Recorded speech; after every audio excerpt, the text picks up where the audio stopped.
They ignored him and his daughter in the lobby, until they discovered he owned it all. David Cole had learned early in life that the world judges a man by what he wears before it ever learns who he is. At 37, he had made his peace with that. He had built his fortune quietly, without fanfare, without the gold watches and tailored suits that men in his position usually wore like armor. He preferred worn jeans and a clean flannel jacket. He preferred to move through the world unnoticed, watching, listening, measuring the character of those around him before he ever revealed his own. It was a Tuesday morning in late October when he pulled his modest, dust-covered pickup truck into the curved driveway of the Grand Meridian Hotel in downtown Chicago. The maples lining Michigan Avenue had turned a deep, burning amber, and the wind off the lake was sharp enough to make your eyes water. Maya, his 6-year-old daughter, pressed her small face against the passenger window and gasped. "Daddy?" she whispered. "It looks like a castle." David smiled. "It does, doesn't it, baby girl? Are we really going inside?" "We are." She turned to look at him with those enormous brown eyes, her mother's eyes, a fact that never stopped hitting him somewhere soft and deep. And she asked the question she always asked when they went somewhere new. "Are the people inside going to be nice?" David reached over and tucked a loose curl behind her ear. "We'll find out." The Grand Meridian rose 42 floors above the city, its exterior a sweep of limestone and glass that caught the October light and turned it into something almost sacred. The lobby was famous in Chicago, a soaring atrium with a hand-painted ceiling, Italian marble floors and flower arrangements so extravagant they were sometimes mistaken for public art installations. It was, by every measure, one of the finest hotels in the country. It was also, technically, David's. He had purchased the Grand Meridian 14 months ago through a holding company, one of 7 such acquisitions in the past 3 years as his real estate portfolio had grown from a single apartment complex in Cincinnati to a collection of landmark properties spanning 4 states. He had done it quietly, as he did everything. His attorney handled the paperwork. His operations director handled the staff transitions. David himself had never once set foot inside the building. Until today. He had reasons for that, reasons he kept private. But the most important one was standing beside him now, tugging at his hand as they crossed the threshold into the lobby, her pink sneakers squeaking on the marble. "Daddy, the ceiling is painted." "I see that. There are flowers everywhere." "There are. I want to live here." He laughed, a real laugh, the kind that came from somewhere uncomplicated, and squeezed her hand. "Let's see how the next few days go first." The lobby was busy for a Tuesday. A group of businessmen in dark suits clustered near the elevators, speaking in low, urgent tones. A young couple was checking in at one of the side counters, their matching luggage stacked neatly beside them. Near the central fountain, a woman in a cream-colored coat sat reading a newspaper with the practiced stillness of someone who had been staying in luxury hotels her entire life. David approached the main check-in desk. There were 3 employees behind the long marble counter, a tall young man with carefully gelled hair whose name tag read Brandon, a woman in her 40s whose tag read Patricia, and a younger woman, barely 20, whose tag read Kelsey. All 3 were occupied, or appeared to be. Brandon was typing something with great concentration. Patricia was speaking quietly into a phone. Kelsey was looking at her own nails. David waited. Maya stood at his side, holding his hand and studying the painted ceiling with scientific intensity, trying to identify the figures in the mural. David recognized the scene, a reproduction of the American frontier, covered wagons and open plains and the wide, indifferent sky.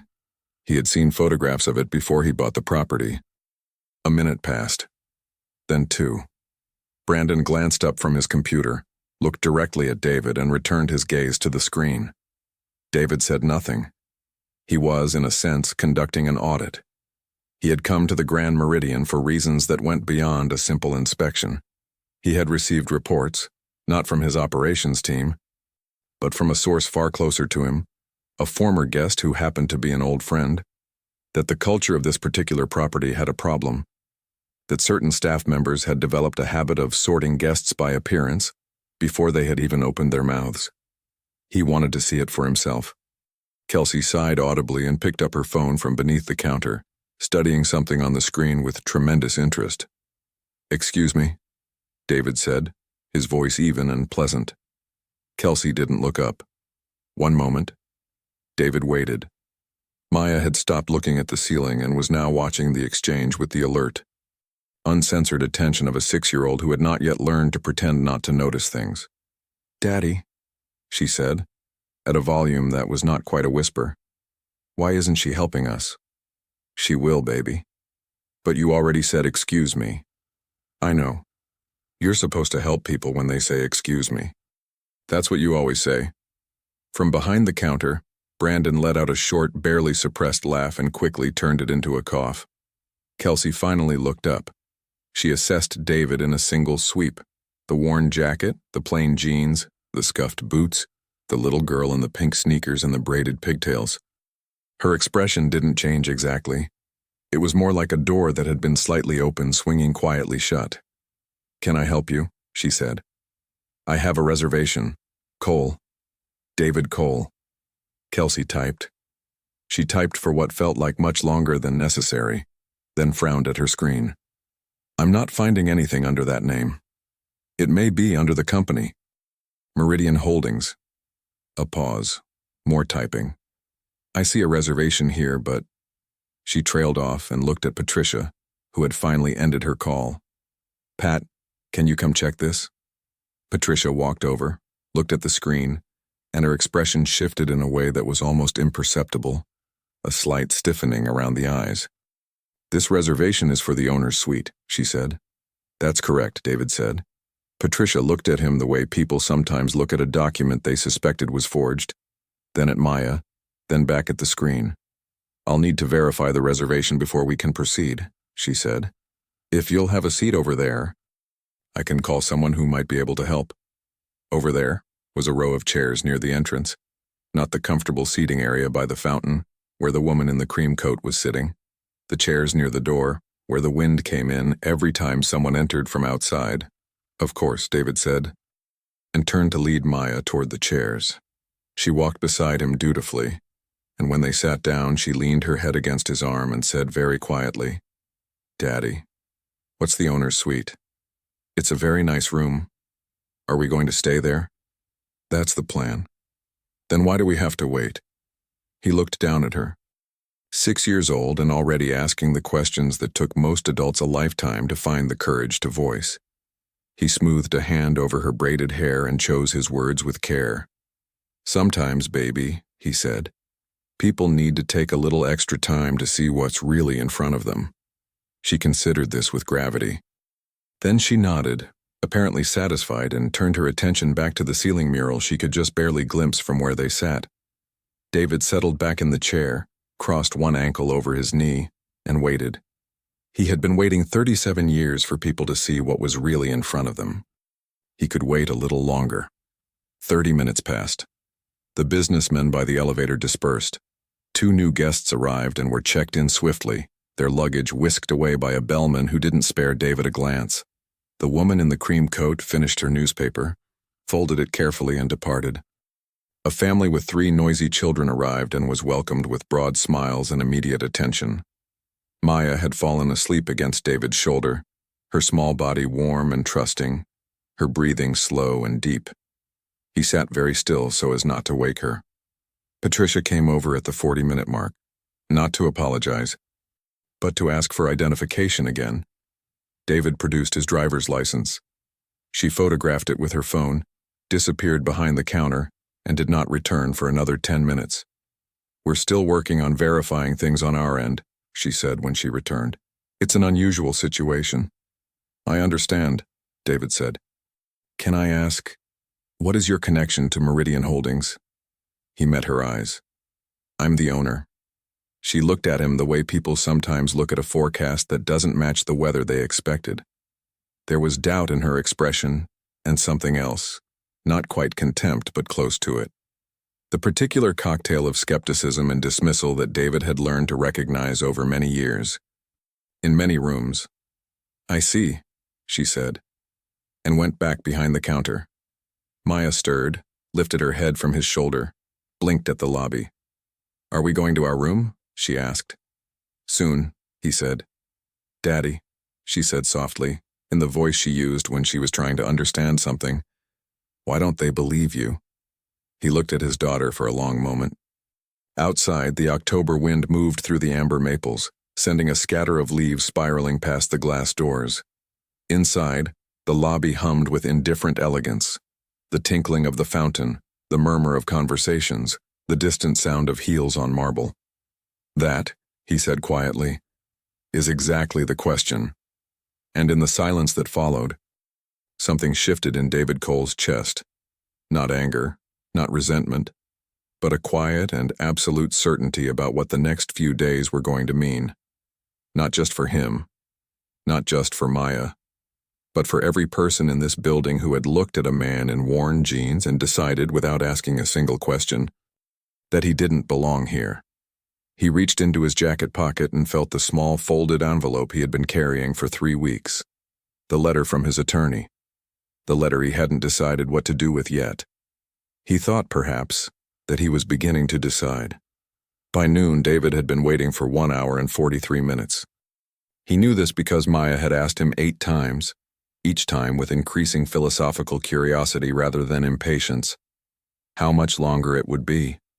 She was 6 years old and had recently discovered that time was a negotiable concept, and she liked to test this theory. He had answered the same way each time. "Not too much longer, sweetheart." During those 103 minutes, he had done a thorough and methodical survey of the Grand Meridian's lobby operations. He had done it the way he did everything, quietly, without calling attention to himself, with the kind of patience that people often mistook for passivity. What he had observed was this. The hotel's physical operation was largely excellent. The bellmen were efficient. The concierge, a silver-haired man named Raymond, whose name tag David had memorized, handled 3 separate requests with warmth and genuine competence. The housekeeping staff moving through the lobby carried themselves with quiet pride. The flower arrangements were changed twice by a young woman with the focused care of a craftsperson. The problem was concentrated behind the front desk. In the time he had been watching, David had seen Brandon check in a man in an Italian suit in under 4 minutes, complete with an upgrade offer and a friendly exchange about the city's restaurant scene. He had watched Kelsey welcome a woman in a designer coat with a smile that reached her eyes, and an unprompted offer to arrange dinner reservations.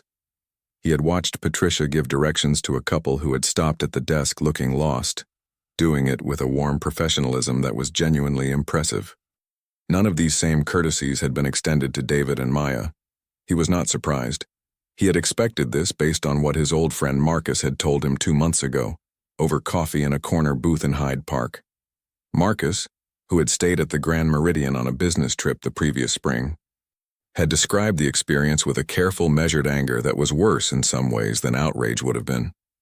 "They looked right through me, David," Marcus had said, "and I've been traveling for business for 20 years. I know the difference between a busy front desk and a front desk that has decided you're not worth their attention." David had listened, had asked questions, had not yet done anything, partly because acquiring a hotel and immediately firing half the front desk staff was neither his style, nor, he believed, the right approach. Problems of culture required something more careful than a firing spree. But he had come to see, and now he had seen. He was thinking about this, about the shape of what needed to change, and how, when Maya tugged his sleeve with sudden urgency. "Daddy, look." He followed her pointing finger. A little boy, maybe 4 years old, had somehow gotten separated from his parents in the lobby. He was standing near the fountain, turning in slow circles, his lower lip trembling with the particular suppressed panic of a child who is trying very hard to be brave and not managing it well. Without a word, David stood. He crossed the lobby and crouched down to the boy's level. "Hey, buddy," he said gently. "You looking for your mom or dad?" The boy stared at him with enormous eyes and gave a single, trembling nod. "Okay. What's your name?" "Jake." "Hi, Jake, I'm David. Don't worry, we're going to find them right now. What does your mom look like?" "She has..." Jake pressed his fists to his eyes, thinking very hard. brown hair, and a red thing on her wrist. A red bracelet? Great. That's really helpful. David took the boy's hand and stood. Was she by the elevators? The elevator, I think. David walked with Jake toward the elevator bank, Maya trailing at his side with the solemn air of a child participating in something important. He had just reached the far end of the lobby when a woman burst from around a pillar, brown hair disheveled, a red bracelet flashing on her wrist. Jake! Oh my God, Jake! She scooped the boy up with a sob of relief, squeezing him tight, and then looked over his shoulder at David with eyes bright with grateful tears. Thank you, she breathed. Thank you so much. I turned around for 5 seconds and he was just, It's okay, David said, smiling. He did great. He remembered exactly what you look like. I told him your bracelet, Jake said proudly, from the safety of his mother's arms. She laughed, the watery, overwhelmed laugh of relief, and reached out to squeeze David's forearm. Thank you. Really, you have no idea. I think I do, David said, glancing down at Maya, who was beaming. He walked back across the lobby with Maya bouncing slightly at his side, energized by the small adventure. We helped him, she announced. We did. That was good. It was. She considered this. Daddy, is this what you do? Help people? He looked down at her. The question was so simple and so enormous that for a moment he didn't know quite how to answer it. I try to, he said finally. Is that why you bought the hotel? He stopped walking. Maya looked up at him with the serene, unblinking attention of a child who has asked a question and is prepared to wait, however long it takes for an honest answer. Who told you I bought the hotel? He asked. She shrugged with impressive nonchalance. I heard you on the phone with Uncle Marcus. You said, the hotel is mine now and something has to change. He regarded his daughter, 6 years old. He was going to have to start being more careful about his phone calls. That is true, he said. So we own it? In a manner of speaking. So why don't they know? The question that cut straight to the center of things. The question adults learn to dance around and children just walked directly into. Because, David said carefully, I wanted to see what it was like when they didn't know. Maya absorbed this. She was quiet for a moment, turning it over with great seriousness. And what is it like? She asked. He glanced back toward the front desk, where Patricia was on the phone again, and Brandon was helping a man in an expensive watch with practiced, fluid efficiency. Informative, David said. They returned to their chairs. Maya climbed into his lap. She hadn't done that since she was much smaller, and he let her without comment. She rested her head against his chest and was quiet for a while. Daddy, she said eventually, her voice growing drowsy. When we do go to our room, is it going to be nice? It's going to be very nice. Like Castle Nice? Like Castle Nice. She made a small sound of satisfaction and closed her eyes. Good. David sat with his daughter's weight against him and thought about his friend Marcus, who had sat in a different chair in this same lobby and been made to feel invisible. He thought about everyone who had ever walked through these golden doors and been measured and found wanting before they had a chance to speak. He thought about his own life, the years before the money, the years of invisible labor and dismissed ambitions and doors that closed just before he reached them. And he thought about the letter in his pocket, the one his attorney had prepared, the one that could, with a signature, change the course of several careers. He hadn't decided yet whether to use it the way his attorney intended. He was beginning to think there might be a better way. At the 2-hour mark, a man David didn't recognize emerged from behind the check-in counter. Mid-50s, silver at his temples, a dark suit of good quality. He walked with the slightly self-important bearing of a man accustomed to resolving problems from a position of comfortable authority. He stopped in front of David and looked down at him with a politely cautious expression. Mr. Cole, I'm Gerald Hartman. I'm the general manager of the Grand Meridian. David looked up at him, his daughter asleep in his lap, his expression perfectly pleasant. Hello, Mr. Hartman. Gerald Hartman was trying. Visibly, to reconcile the man in front of him with the information he had presumably just received. His eyes moved from David's face to his jacket, to Maya, to the room in general, as though looking for context that might make the picture make more sense. "I apologize for the delay," he said, his tone professionally smooth. "There was some confusion about the reservation." "I understand," David said. "We'd be happy to get you situated now." A pause. "In the owner's suite." "Thank you." Gerald nodded. He was waiting, David realized, for some kind of eruption, for outrage, for demands, for the kind of scene that guests in David's position sometimes made when left waiting 2 hours. He looked mildly disoriented by not receiving it. "If you'll follow me, in just a moment," David said. He was looking at Maya, who had woken at the sound of voices and was blinking up at Gerald Hartman with calm, unimpressed 6-year-old eyes. "Ready?" David asked her. She slid off his lap and stood, straightening her jacket with the dignity of someone twice her age. "Ready," she said. They followed the general manager across the lobby. As they passed the front desk, David was aware of Patricia watching him, her expression complicated, beginning to recalibrate. He didn't acknowledge it. Not yet. There was a time for everything, and he had learned long ago that the most powerful thing a person could do, in almost any situation, was simply wait for the right moment. He had always been very good at waiting. The owner's suite occupied the entire northeast corner of the 38th floor, and it was, as David had always known it would be from the photographs and the architectural drawings, genuinely beautiful. He had reviewed those drawings 14 months ago, in a conference room at his attorney's office on a rainy February afternoon, and had noted the suite with the detached appreciation of a man assessing an asset. High ceilings, a wraparound terrace with views of the lake and the skyline, a main room designed to function as both living space and meeting room, with furniture that was luxurious without being ostentatious, a separate bedroom, a kitchen, fully stocked. He had been in that February conference room, a man looking at blueprints. Now, watching Maya walk slowly around the suite with her mouth forming a perfect silent O, touching the edge of a velvet armchair, pressing her palm flat against the cool glass of the floor-to-ceiling window, staring out at Lake Michigan glittering silver beneath the October sun, he was something else entirely. "Daddy," she breathed. "It's real." "It is," he said. "It's really real." "Also true." She turned to him with an expression of almost painful wonder. "We get to sleep here?" "For the next 4 days." She processed this. Then she walked directly to the bedroom, opened the door, inspected the king-sized bed with its layers of white linens, walked back to the main room, sat down very deliberately on the velvet armchair, and folded her hands in her lap.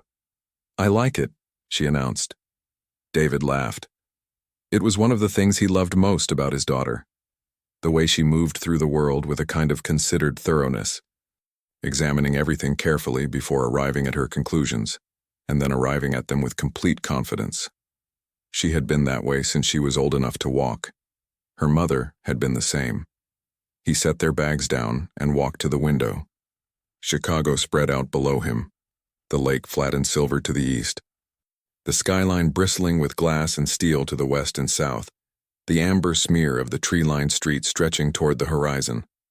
He had loved this city for most of his life. He had grown up 40 miles south of it, in a small house in Harvey, Illinois, where his mother had worked 2 jobs and his father had driven a delivery truck until his back gave out. He had come to Chicago at 18 with $212 and a full scholarship to the University of Illinois at Chicago, and he had never fully left. He had built his life here, piece by piece, with the same patient, methodical approach he brought to everything. A degree in business administration.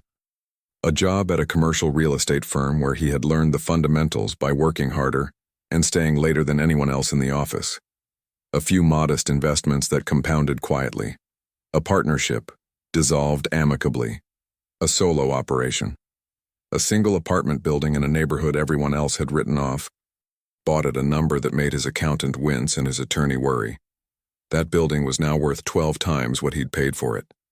And then there had been a night 10 years ago in a small restaurant on the south side when he had sat across from a woman named Diane and understood within 30 minutes that his life was going to change.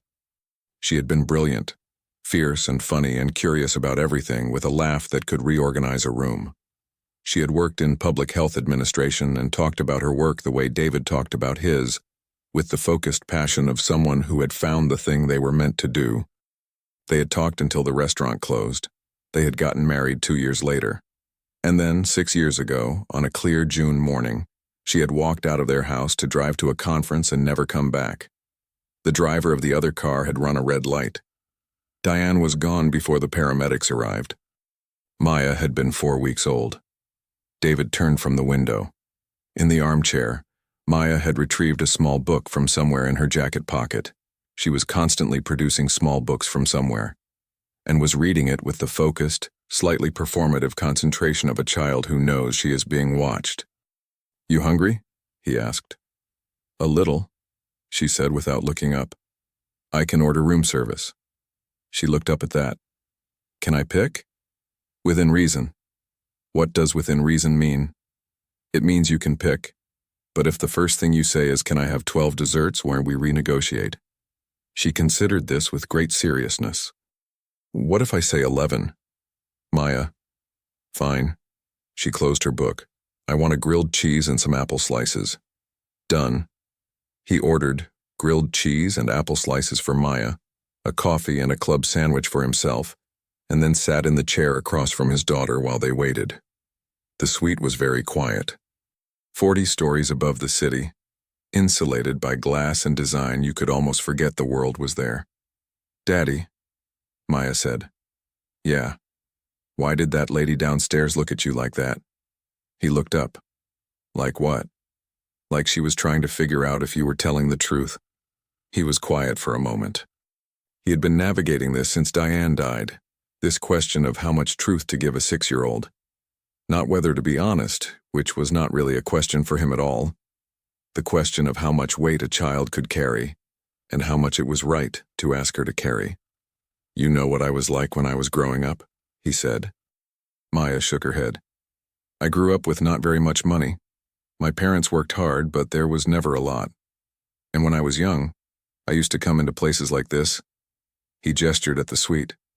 "And people would look at me the same way that lady looked at me today. Because you didn't have much money? Because I looked like I didn't. Which isn't quite the same thing." She thought about this. "That doesn't seem fair." "It isn't. But you have money now." "I do. So why don't you just tell them? So they stop looking at you like that." He leaned forward, resting his elbows on his knees. "Because then I'd never know what they really think. If they're nice to me because of who I actually am, or nice to me because of what I have." Maya considered this for a very long time. The October light moved across the floor of the suite in slow amber panels. "Mommy used to say," she began slowly, with the careful precision of someone quoting from memory, "that the way people treat someone who can't do anything for them is the truest thing about them." David felt something shift in his chest, that familiar, specific ache that had lived there for 6 years. "Yeah," he said softly. She did. "So you're seeing their truest thing?" "I am." "And what is it?" Before he could answer, there was a knock at the door. Room service arrived, a young man with a cart impeccably neat, who set out the grilled cheese and apple slices and the coffee, with the quiet efficiency of someone who took genuine pride in his work. He smiled at Maya with real warmth, wished them both a pleasant afternoon, and left without a single glance at David's worn jacket or scuffed boots. David stood by the window, coffee in hand, watching the lake. Behind him, Maya bit into her grilled cheese and made the small, satisfied sound of someone whose faith in the world has been for the moment restored. He thought about Diane. He thought about the letter in his jacket pocket. He thought about Gerald Hartman's face in the lobby, the careful, recalibrating expression of a man realizing that his assumptions had put him somewhere uncomfortable. He thought about the front desk staff and the choices they made every day, and what it would take to change those choices. He thought about the young room service man who had smiled at Maya. The world was not entirely made of one thing. He was going to remember that. He pulled the letter from his pocket and set it on the side table without opening it. Not yet. There were things he needed to understand first, people he needed to speak with, conversations that needed to happen before any decisions were made. He had not built everything he had built by acting before he fully understood a situation. He had also not built it by flinching from necessary things. He was going to have a conversation with Gerald Hartman tomorrow morning. He was going to ask for an honest accounting of this property, not the version prepared for investors or auditors, but the real version, the one that lived in the space between what was reported and what was true. And he was going to begin, slowly and carefully, to figure out what kind of hotel he actually wanted this to be. He sipped his coffee. Below him, the city went about its business, indifferent and beautiful, as cities always are, grinding forward through the amber afternoon with its million private stories and its million private dignities, most of them invisible to everyone but the people living them. "Daddy?" Maya said, from behind the ruins of her grilled cheese. "Yeah, I think I want to live here. We talked about this." "I know, but I still think it." He smiled, a real smile, the uncomplicated kind, and turned back to the window. His phone buzzed, a text from his operations director, Renata, who knew he was here and had been characteristically restrained about not asking why. "Heard from the GM. He's rattled." "Good." David typed back. "Don't do anything yet. Watching." Renata's response came immediately. "You and you're watching." "Fine. Call me tomorrow." He put the phone away. In the armchair, Maya had finished her food and was beginning to drift, her head listing slowly sideways in the practiced prelude to a nap. He crossed the room and lifted her. She was heavier than she used to be. All of them were, that was what growing up was, and carried her to the bedroom, laying her down on the vast white bed and pulling the covers up to her chin. She opened her eyes briefly. "Daddy," she murmured. "Right here. We're going to fix it, aren't we? The hotel?" He smoothed her hair back from her face. "We're going to try." "Good," she said. Her eyes closed. Mom would want it to be nice for everyone. He stayed there for a while after she fell asleep, sitting on the edge of the enormous bed, his hand resting lightly on the covers. The room was very quiet. Outside, the October wind moved over the city, and the maples on Michigan Avenue shed their amber leaves into the cold, clean air. And somewhere below them, the Grand Meridian hummed with its expensive, oblivious life. David Cole sat with his sleeping daughter and thought about what it costs a person to become invisible, and what it might take, this time, to finally be seen. The letter on the side table waited, folded and patient in the lengthening light. And in the lobby far below, Gerald Hartman picked up his phone and made a call he had been dreading for the past 2 hours. A call to the holding company that owned the hotel, to a number on a form he had never expected to actually need. To ask a question he was increasingly afraid he already knew the answer to. Nobody answered. That was how David preferred it. For now. David Cole woke at 5:47 in the morning to the sound of the city. He had always been an early riser. It was one of the habits he had built in the years before the money, when the only hours that truly belonged to him were the ones before the rest of the world started making demands. He lay still for a moment in the darkness of the owner's suite, listening to the low, distant hum of Chicago waking up. Traffic far below, the faint cry of a gull over the lake, the radiator ticking in the corner with the irregular rhythm of an old clock. In the bedroom, Maya was still asleep. He had checked on her twice in the night, an old habit from the first year of her life, when the terror of her smallness had kept him waking every 2 hours with his heart pounding. She had been fine both times, curled on her side with her arms wrapped around a stuffed rabbit named Gerald, that she had owned since she was 18 months old. Her breathing even and deep. He had stood in the doorway each time and looked at her and thought about Diane. He did that a lot still. 6 years later. He suspected he always would. He made coffee in the suite's small kitchen. It was good coffee, he noted. Someone on the hotel's procurement team had made an excellent choice, and carried his cup to the window. Dawn was coming in slowly over the lake, the water shifting from black to gray to the faintest suggestion of silver. The city was still mostly dark, its 1,000 windows unlit, the streets below carrying only the thin early traffic of delivery trucks and night shift workers heading home. David stood at the window and thought about what he was going to say to Gerald Hartman.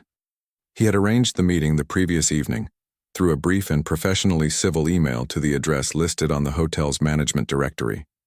He had kept it simple. He was a guest in the owner's suite who would appreciate 30 minutes of the general manager's time at 8 o'clock. If convenient. Gerald had responded within 20 minutes, faster, David suspected, than he would have responded to most guests. With a confirmation that was so carefully worded, it almost constituted an apology without ever containing the word sorry. David had read it twice and set it aside. He was not, by nature or by practice, a man who went into meetings looking for blood. He had learned early in his career that anger, while sometimes satisfying in the moment, was almost always expensive in the long run. It narrowed your options. It made the other person defensive, which made them less honest, which meant you ended up with less information than you needed to make good decisions. He was far more interested in information than in satisfaction. What he wanted from Gerald Hartman was simple. He wanted the truth about this hotel, not the version Gerald had prepared for quarterly reviews, but the unvarnished reality of what was actually happening inside the Grand Meridian on a day-to-day basis. He wanted to understand how the culture at the front desk had developed, and who was responsible for allowing it to persist, and what it would actually take to change it. He also wanted to see what Gerald Hartman was made of. Some managers, confronted with the revelation that the quiet man in worn jeans had been the owner all along, collapsed entirely. They became so flooded with retroactive embarrassment and anticipatory damage control that they lost the ability to think clearly. Others went in the opposite direction. They overcorrected into aggressive apology, showering you with promises and upgrades and elaborate gestures of restitution that were, in their own way, just as useless. The managers David had kept over the years were the ones who took a breath and stayed honest. He was going to find out which kind Gerald Hartman was. Maya appeared from the bedroom at 7:30, still in her pajamas, her braids half unraveled from sleep, dragging Gerald the rabbit by one ear. "Morning, baby," David said. "Morning." She climbed onto one of the tall stools at the kitchen counter and looked at him with the direct, appraising look she always gave him in the morning, as if checking to make sure he was still the same person she had left the night before. Apparently satisfied, she set Gerald the rabbit on the counter. "Can I have pancakes? Room service, or we can go to the restaurant downstairs." She considered this with the gravity it apparently deserved. "Downstairs," she decided. "I want to see the flowers again. Give me 20 minutes." He was dressed and ready in 15. Maya took the full 20, plus an additional 3 minutes to locate one pink sneaker that had migrated under the bed during the night, plus another 2 minutes of negotiation regarding whether Gerald the rabbit could accompany them to breakfast. The rabbit stayed in the suite. Maya accepted this with dignified resignation. They rode the elevator down together, Maya pressing the lobby button with the focused intentionality she brought to all mechanical operations. The elevator was fast and smooth, and lined with warm wood paneling that caught the morning light in a way that was genuinely lovely. David had not noticed it the day before. He was noticing it now. This was one of the things he had learned to do over the years of building and acquiring and managing properties, to notice beauty that he had initially overlooked, to slow down enough to see what was actually there, rather than what he expected to find. The lobby at 7:50 in the morning was different from the lobby of the previous afternoon. Quieter, for one thing. The great atrium had a hushed golden quality in the early light, the painted ceiling glowing softly, the flower arrangements fresh and fragrant from the night's attention. 2 guests were checking out at the far end of the desk. A family was loading luggage onto a cart near the entrance, the children still puffy-faced with sleep. Maya walked directly to the nearest flower arrangement, an enormous cascade of white and amber chrysanthemums in a ceramic urn, and inspected it with the focused attention of a botanist. "This one's new," she announced. "They change them every day," David said. She looked at him. "You know that already?" "I noticed yesterday." She seemed to file this information away somewhere useful. Then she turned and walked toward the restaurant entrance with the purposeful stride of a person who has decided on pancakes and sees no reason to delay. Breakfast was good. Better than good, honestly. The kitchen was running at a level that pleased David considerably. Maya's pancakes arrived quickly, stacked in a perfect golden tower with fresh berries and real maple syrup in a small ceramic pitcher. David's eggs were exactly as ordered. The coffee was excellent. Their server, a young woman named Destiny whose warmth appeared entirely genuine, checked on them twice without hovering, refilled David's coffee without being asked, and asked Maya with real interest what she thought of the hotel. "It's castle nice," Maya said with complete seriousness. Destiny laughed, a real laugh, and said that she was going to use that phrase for the rest of her career. David watched all of this and thought about what he had observed at the front desk the previous day, and about the difference between a culture of care and a culture of performance, and about how the same hotel could contain both at once.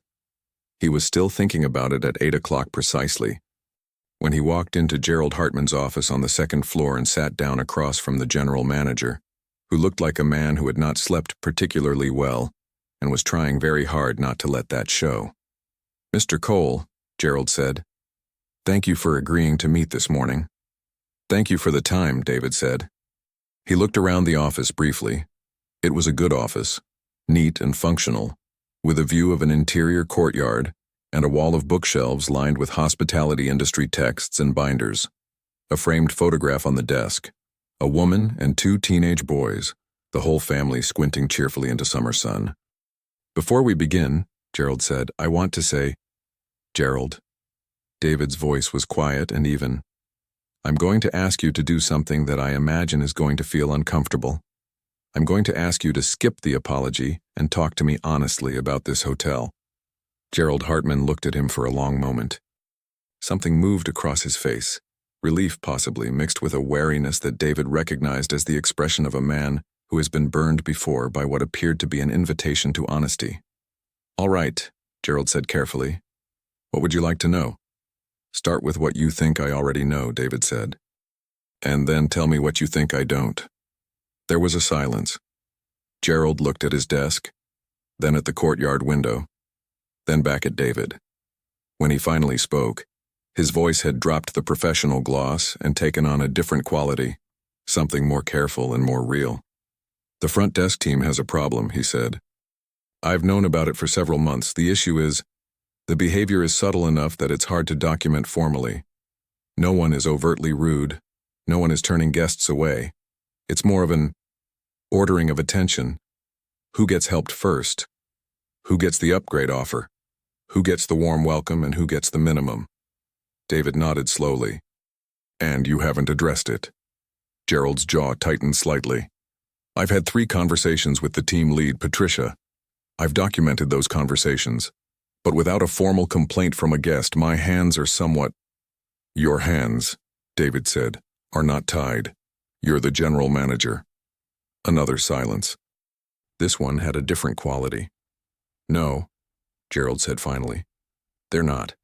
I've been cautious. Patricia has been with this hotel for 11 years. She's technically excellent. Occupancy scores, efficiency metrics, upsell numbers, all strong. When I've raised the issue of guest interaction tone, she has listened politely and changed nothing. So the problem," David said quietly, "is that you've been managing metrics instead of culture." Gerald was quiet for a long moment. Outside the window, a pigeon landed on the courtyard railing and sat there, perfectly still as if listening. "Yes," Gerald said. "That's accurate." David studied the man across the desk.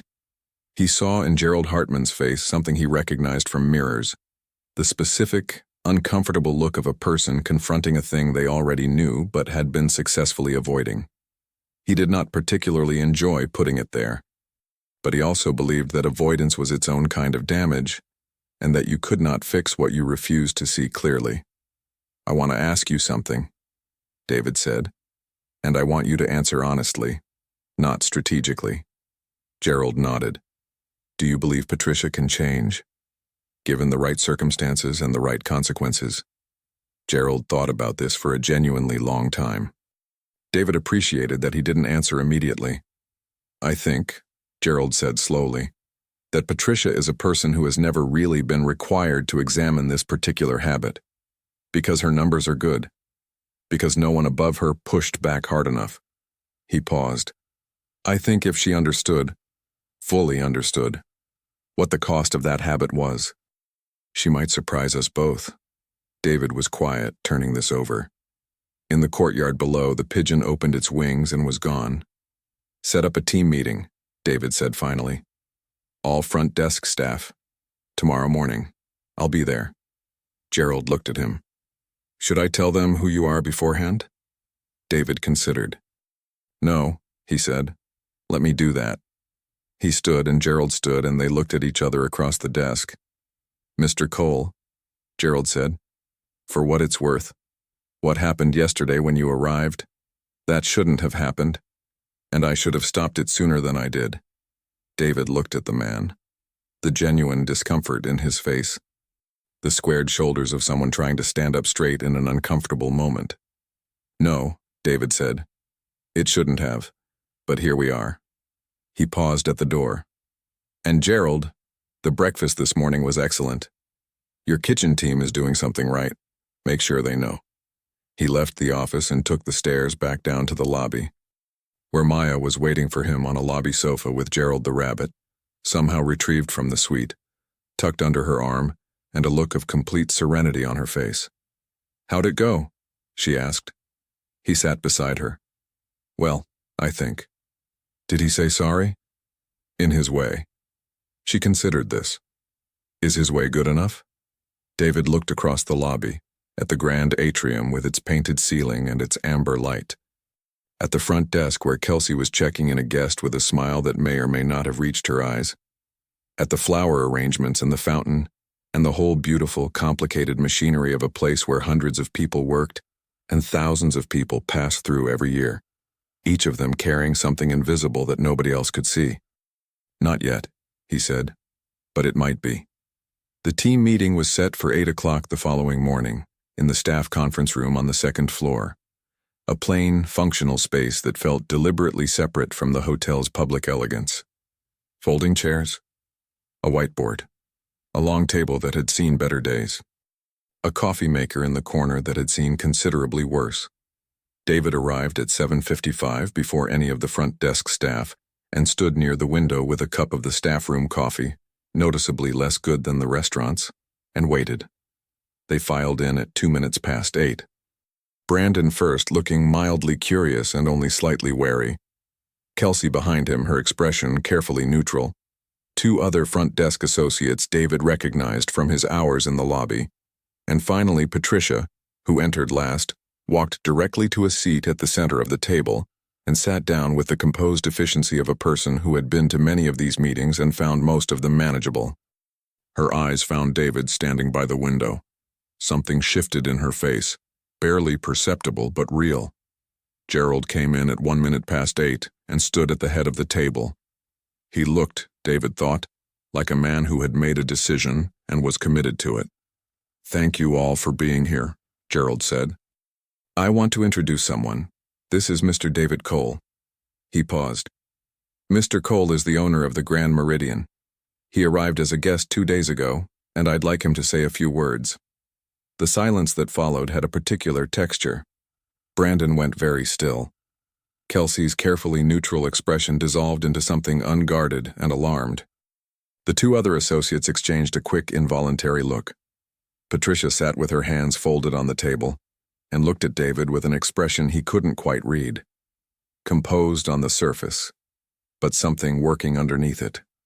David moved from the window and stood at the near end of the table. He did not sit.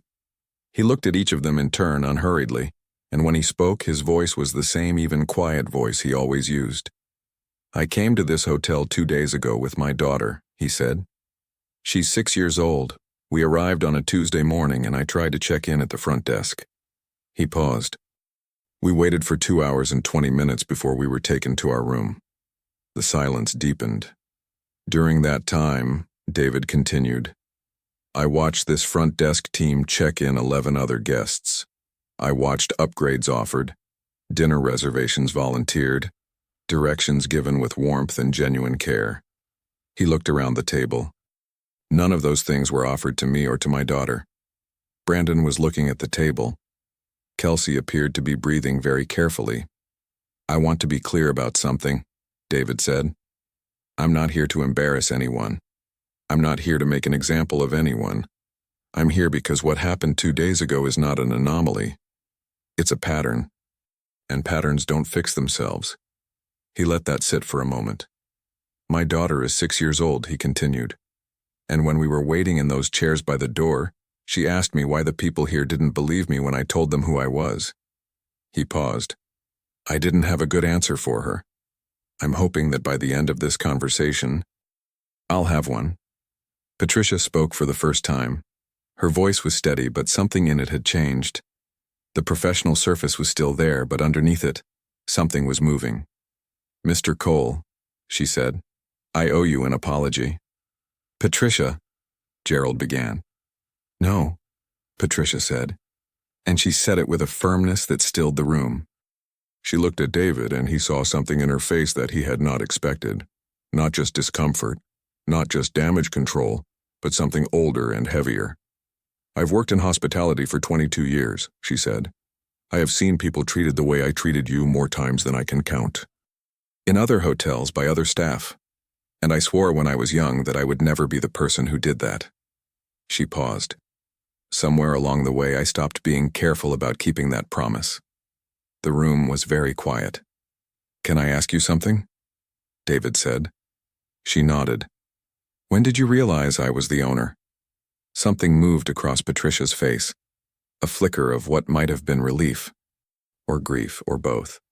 "When Gerald called me into his office yesterday evening," she said. "He showed me the ownership documentation." A pause. "I went home and I didn't sleep." "Why?" David asked. She was quiet for a moment. When she spoke, her voice was lower. "Because of your daughter." She was sitting there in that chair, leaning against you, asking why no one was helping. And I heard her. And I didn't change what I was doing. Her jaw tightened. "That's not the person I meant to be." David studied her for a long moment. He thought about what Gerald had said, that Patricia had never been truly required to examine this particular habit, that her metrics were strong, that the right circumstances and the right consequences might surprise them both. "I believe you," he said. Patricia looked up at him. "I believe you meant to be someone different," David said. "And I believe that the version of yourself that made that promise when you were young is still there." He paused. "What I need to know is whether you're willing to do the work of getting back to her." The room was so quiet that the hum of the coffee maker in the corner was audible. Patricia pressed her lips together. There was a brightness in her eyes that she was controlling very carefully. "Yes," she said. "I am." David nodded. He looked around the table at the rest of the team, at Brandon, who was looking at Patricia with an expression somewhere between shock and something softer, at Kelsey, who appeared to be fighting a losing battle with her composure, at the others, all of them sitting with the particular stillness of people who have just been shown a reflection they weren't expecting. "Here's what I want," David said. "Not compliance, not performance. What I want is for every person who walks through those doors to be treated as though they belong here. Because they do.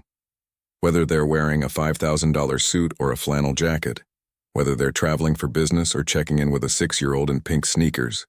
He paused. "This is a great hotel.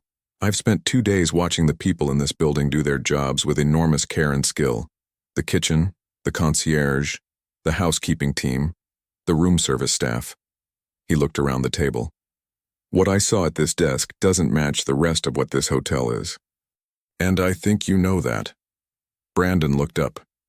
He was a young man, David thought, probably no older than 24 or 25, and on his face right now was the look of someone in the process of deciding something. "Mr. Cole," he said, "the day you arrived, when you were waiting at the desk, I saw you. I looked right at you and went back to my screen." He paused. "I knew it wasn't right, He stopped. "You just did it anyway," David said. Not unkindly. Brandon nodded. That, David said quietly, is the whole problem. In one sentence. He looked around the table one more time. We all know what's right. The question is whether we choose it when no one's making us. He let that sit for a long moment. Then he turned to Gerald. I'd like to set up a training program, he said. Not a lecture series. Something real. Guest perspective exercises, accountability structures. Regular check-ins. I have a consultant I've worked with at other properties who does this well. I'd like to bring her in. Gerald nodded. Of course. I'd also like to speak with Raymond, David said. Your concierge. He's exceptional. I want to understand what he's doing and make sure it's being recognized and built into how this team trains. Another nod. David looked at the assembled team one last time. This conversation stays in this room, he said. I'm not interested in making examples. I'm interested in what we build from here. He paused. Does anyone have questions? Kelsey raised her hand. She looked for the first time since David had encountered her. Like a person without a performance running. Young, uncertain, and honest. Mr. Cole, she said. Your daughter. Maya. She stopped. Is she okay? I mean, after yesterday. I want to know if she's okay. Something shifted in David's chest, quietly like a door opening onto something larger. She's fine, he said. She's 6 and resilient, and she had excellent pancakes this morning. He paused. But I'll tell you what she told me at breakfast today. She said she hoped the people at the hotel were going to be nicer today. He looked at Kelsey. I told her I thought they would be. Kelsey nodded. And for just a moment the thing she was holding back broke the surface of her expression before she brought it back under control. We will be, she said. David believed her. He left the conference room and walked back down to the lobby, where the morning light was doing extraordinary things to the painted ceiling, turning the frontier landscape gold and bronze and alive. He stood for a moment in the center of the atrium and looked up at it, the wide painted sky, the endless painted plains, the covered wagons moving westward into a horizon that existed, in the painting, forever just out of reach. He took out his phone and called Renata. How'd it go? She asked before he could speak. Well, he said, people surprised you? He thought about Patricia's face, about Brandon's honesty, about Kelsey asking if Maya was okay. A few of them, he said. Good surprised or bad surprised? He looked up at the painted ceiling. Outside, through the glass doors, the October city was bright and cold and moving. Good, he said. Mostly good. He put the phone in his pocket and went to find his daughter. She was, as he had known she would be, standing in front of the chrysanthemum arrangement near the entrance, studying it with the same focused attention she had given it the morning before. Gerald the rabbit was tucked under her arm. She had at some point retrieved him from the suite and carried him down without David noticing, which meant she was getting better at smuggling stuffed animals into public spaces, a skill he was not entirely sure how to address. Hey, he said. She turned. How was your meeting? Good. Did you tell them? I told them. She looked at him for a moment with those enormous measuring eyes. And I think things are going to be different. She turned back to the flowers, reached out and touched one petal with a careful fingertip. Good, she said simply. He stood beside her in the golden lobby light, his daughter and her rabbit and the chrysanthemums in the morning, and he thought about what it meant to change a thing. Not by force, not by punishment, but by requiring people to see themselves clearly and trusting that, given the chance, most of them would choose to be better. His phone buzzed again. He glanced at it. A text from an unknown Chicago number. 4 words, no signature. We need to talk. He stared at the screen. Then he looked up, across the lobby, and saw her. A woman he had not seen in 11 years, standing near the elevator bank in a dark coat, watching him with an expression that was equal parts relief and dread. The world tilted very slightly on its axis, because the woman standing across the lobby from David Cole was someone who was supposed to be dead. If you've made it this far, thank you with everything I have. Please like, subscribe, and share this story with someone you love. because what happens in these final moments will stay with you long after the video ends. Her name was Caroline Voss.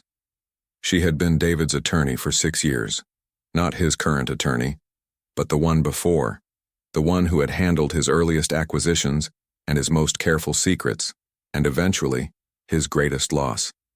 She had been Diane's closest friend. She had been the person David had called. At 4 a.m. on a June night 6 years ago, when the police had come to his door and his world had stopped. She had, 8 months after Diane's death, told David she was leaving Chicago. Personal reasons, she had said. Family.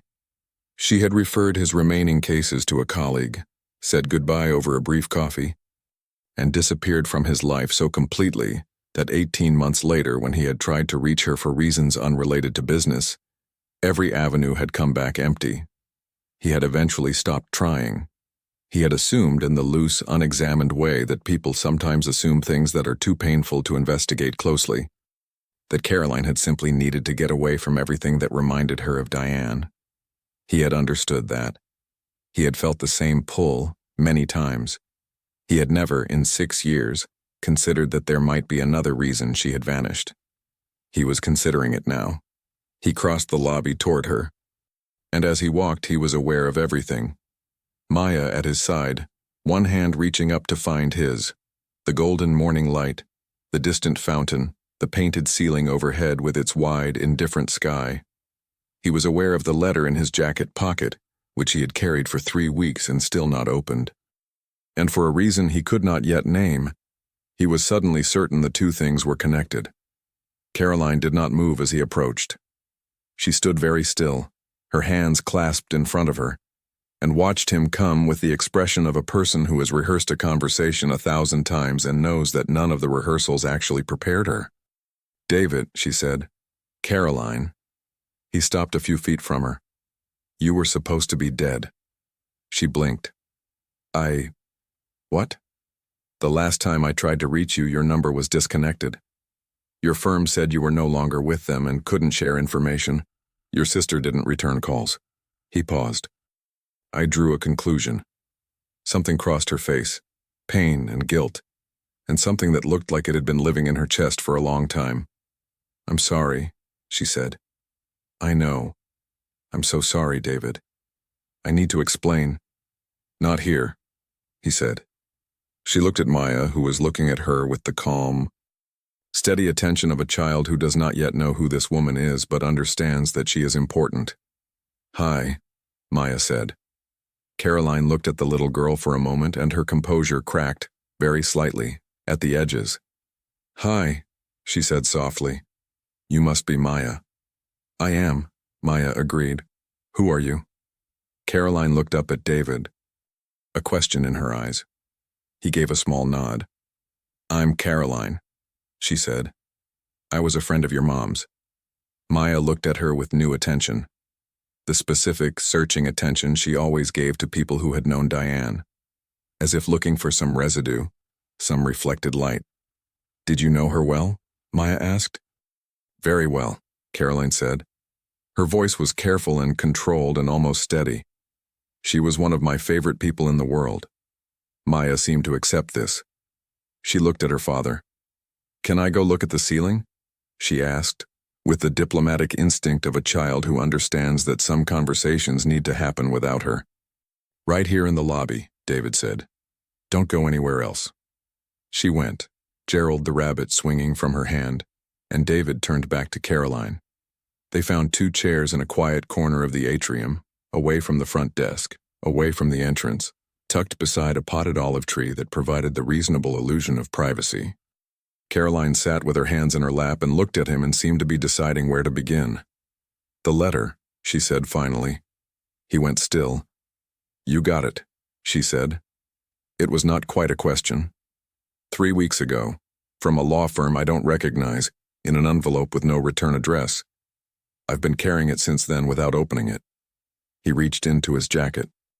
"It's still sealed." Something moved across Caroline's face. Surprise, and then something that might have been respect. "You've been carrying it for 3 weeks without opening it," she said. "I wanted to understand it first." She looked at him for a long moment. Then she pressed her lips together and nodded, as if something had been confirmed. "The letter," she said, "is from Diane." The lobby hummed around them, indifferent and golden, full of its ordinary morning business. Somewhere across the atrium, Maya was standing beneath the painted ceiling, her head tilted back, studying the frontier sky. "Diane is dead," David said. His voice was very quiet and very even. "Yes," Caroline said. "She is. I'm not here to tell you otherwise." She paused. "The letter was written 6 days before she died. She gave it to me and asked me to hold it. She said I would know when to send it." Her voice was steady, but her hands, David noticed, were pressed flat against her thighs.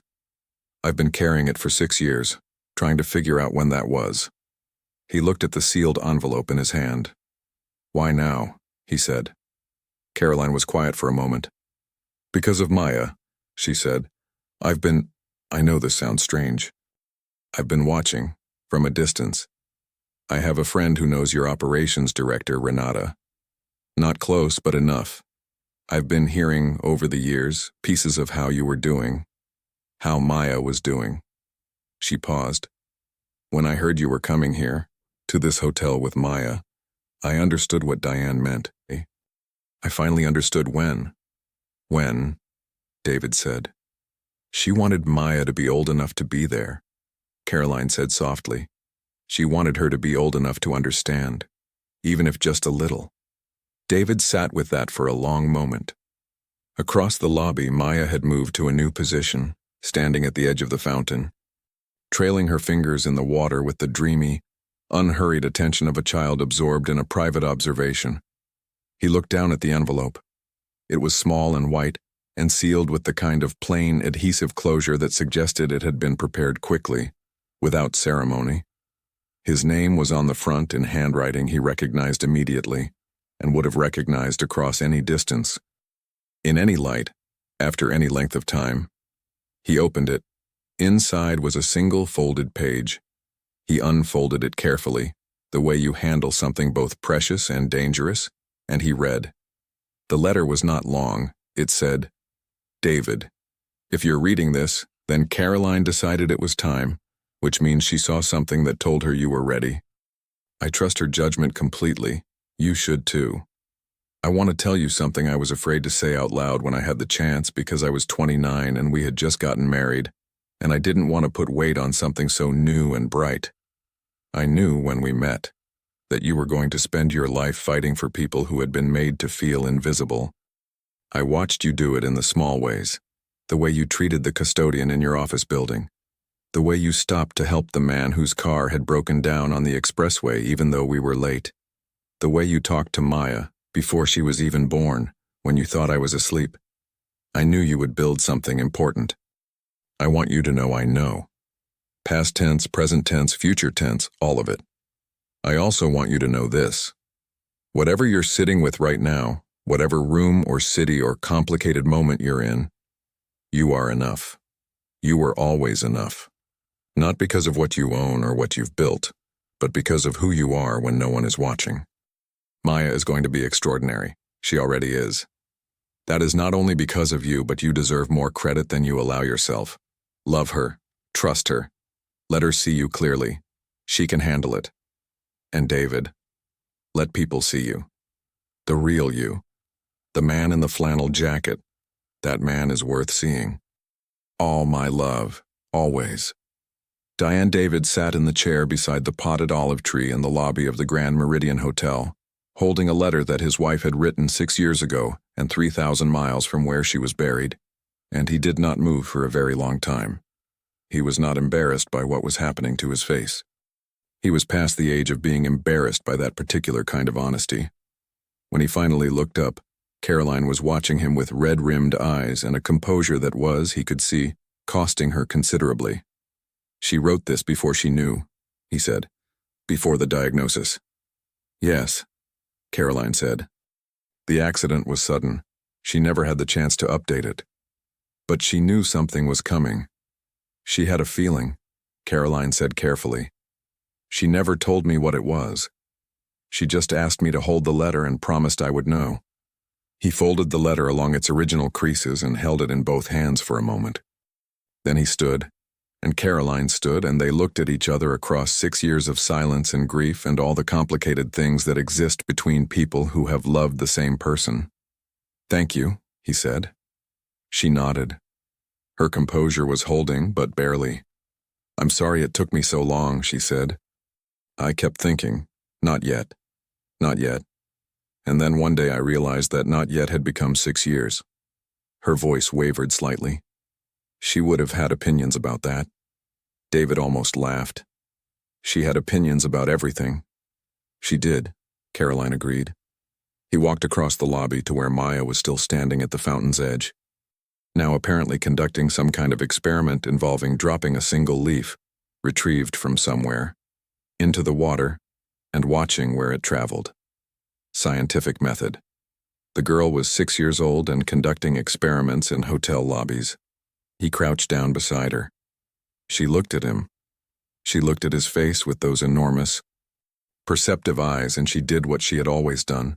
She saw him clearly and completely, without flinching, without looking away. "Daddy," she said. "Were you crying?" "A little bit," he said. She considered this. Good crying or bad crying? He thought about his wife's handwriting. He thought about the man in the flannel jacket. He thought about 2 hours in a chair by a drafty door, and a team meeting that had ended with Kelsey asking if Maya was okay, and breakfast this morning with the excellent pancakes and the genuine laughter. He thought about what it had taken, and what it had cost, and what it had given back. "Good," he said, "really good." Maya nodded, satisfied. She reached into her pocket and produced another leaf and dropped it in the fountain and watched it move. "Daddy," she said after a moment. "Yeah. Mom knew, didn't she? About you. About all of this." He looked at her. "What makes you say that?" She shrugged, with the nonchalance of someone stating the obvious. "Because she picked you," she said simply. He sat with that for a moment. The simple, enormous truth of it. "Yeah," he said softly. She did. Maya dropped a third leaf in the fountain and watched the water carry it slowly toward the far edge. Unhurried and deliberate, the way all true things move. Behind them, the Grand Meridian hummed with its morning life. Gerald Hartman walked through the lobby with purpose and something new in his bearing. Something that looked from a distance like a man beginning to hold himself to a different standard. Patricia stood at the front desk, and when a couple walked through the entrance in jeans and backpacks, she looked up and smiled at them. A real smile. The kind that asks nothing and offers everything. And said clearly enough for David to hear across the atrium, "Welcome, we're so glad you're here." He stood up from his crouch beside the fountain. He put the letter carefully in the inside pocket of his flannel jacket, close to his chest, where he would carry it for a long time. He offered Maya his hand. She took it. They walked together through the lobby of the Grand Meridian Hotel, past the flowers and the fountain and the painted ceiling with its wide, endless sky, and out through the golden doors into the bright, cold, beautiful October morning. And David Cole, the man in the flannel jacket, walked into the city that had made him visible at last, and entirely enough.